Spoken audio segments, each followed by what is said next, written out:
Just yesterday, on December 7th, 1941, at 7:55 a.m., the Japanese came booming into our territory. We were attacked at Pearl Harbor in Hawaii. Many soldiers and civilians were shocked at this unexpected attack. U.S. soldiers believed this to be a drill until they found to come out that this was a real attack right before their eyes. This was a very hectic and frantic time just yesterday. But moreover, the Japanese were proud of this attack. They were proud that they charged at us at the right time and most vulnerable time. This attack was pronounced planned and deliberate by the Japanese. But moreover, our President Franklin D. Roosevelt has spoken to us, and he is in the same amount of shock as us too. He believed that we were neutral with them, but they have revealed their disloyalty, and now we must wait to see if we will be taking action on Japan. Will we be now active in World War II? A crewman aboard the USS Arizona when it was hit by a Japanese bomb who survived the attacks, named Donald Stratton, comments on his experience by saying, "A 600-foot fireball just engulfed us, burning all of us real bad. His flesh had literally slid off his arms." He continues by saying, "After that, it was all about self-preservation. We weren't thinking about anything but getting the hell off of there. My hands were burnt so bad I didn't have any fingerprints left, so it was pretty painful."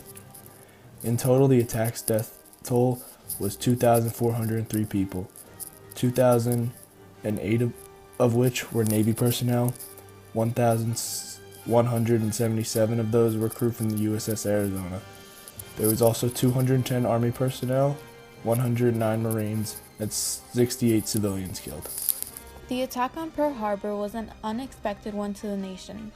Before Pearl Harbor, Americans were hesitant on fighting the war in Europe. There were multiple neutrality acts to limit their involvement in wars. But a day after Pearl Harbor, the U.S. declares war on Japan. Thousands of Americans rushed to enlist themselves in the Army. Even 24-hour recruiting offices were open because of the amount of eager Americans.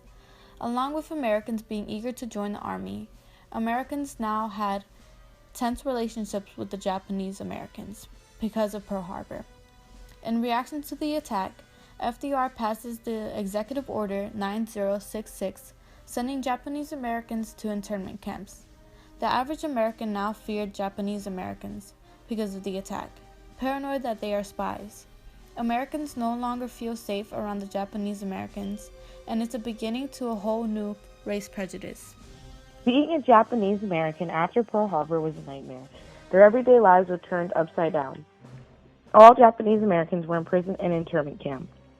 The American government was judging all Japanese Americans, thinking they were linking information to Japan about America. Over 172,000 Japanese Americans were in these internment camps. There were little civilizations where only Japanese Americans lived in. It only took about 2 months after the attack on Pearl Harbor to put these Japanese Americans in isolation. A quote by Aya Nakamura, who was a Japanese American who was in an internment camp, says, "Finally getting out of the camps was a great day. It felt so good to get out of the gates and just to know that you were going back home. Home wasn't where I thought it was. Getting back, it was just shocked to see what had happened. Our home being bought by a different family, different decorations in the windows is our house, but it wasn't anymore. It hurt not being able to return to home. Not moving into a home yet helped me, I believe. I think it helped me to bury the little past, to know, move on from what had happened." Even when returning home, Japanese Americans were still being judged.